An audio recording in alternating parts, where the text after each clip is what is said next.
बे बारदै सिख्ला मोसानाय जोङो वर्कशप लादों आरो मावबादा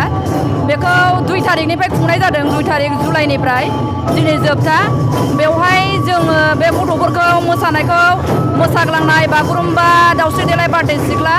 बेखौ मोसानानै फोरोंनानै बे बारदै सिख्ला मोसानायखौ बे 15 दिननि गेजेराव रोंनो हादों गथ'फ्रा बेनि थाखाय जोबोर बाख्नायथाव बयबो गोसो होनानै सोलोंदों आरो फोरोंगिरिफोर दं आंजों लोगोसे माखासेफोर आरो बिसोरबो जोंखौ बयबो गाव गावनि खामानिखौ बयबो मोजाङै मोजां मावनानै दिनै बे फोरोंनायखौ साक्सेस खालामनो हादों दामनाय दङ दामनायावबो फोरोंदों दिनै गथ'फ्रा सोलोंनो हादों दामनायखौबो खाम दामनाय सिफुं सुनाय आरो सेरजा दामनाय बेजों लोगोसे नै दा बारदै सिख्ला मोसागासिनो दं बे 15 दिननि गेजेराव बे बारदै सिख्लाखौ जों बिसिमखिनि फोरोंनानै बे महरखौ होनो हादों आरो मोसानो हादों गथ'फ्रा बेनि थाखाय जोबोर गोजोनथाव आरो बाख्नायथाव दा जोङो बे वर्कशपखौ मोननै आफादजों खुंनाय जादों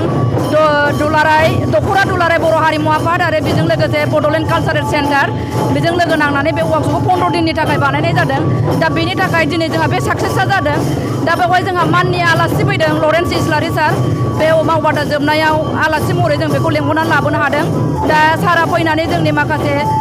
मेहेरगोनां आरो बाथ्रा बुंनानै फोरमायलांदों बेनि थाखाय जथेस्थ' धन्यबाद आरो जाहाथे उनाव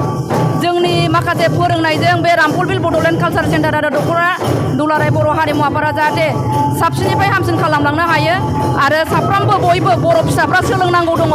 सोलोंनांगोन बयखौबो आं सोलोंनो थाखाय खावलायदों जाहाथे सारा बुहुमनि बर'फ्रा बागुरुम्बा मोसानायखौ बयबो रोङो आरो बयबो गोसोआव नाङो जाहाथे सोंनाय लोगो लोगो बयबो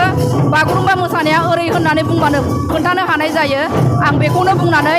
आंनि फोरोंनायनि बागै आरो आंनि माखासे फोरोंगिरिफोर दं बिसोरनि बागै बयखौबो साबायखर होनानै दिनै जा मोसानायखौ बिसिम लाबोनो हादों बेनि थाखाय रोजा साबायखर बावनानै आंनि फंनैसो बे मिडियानि गेजेराव बुंनायखौ आं बेयावनो फोजोबबाय गोजोन्थों।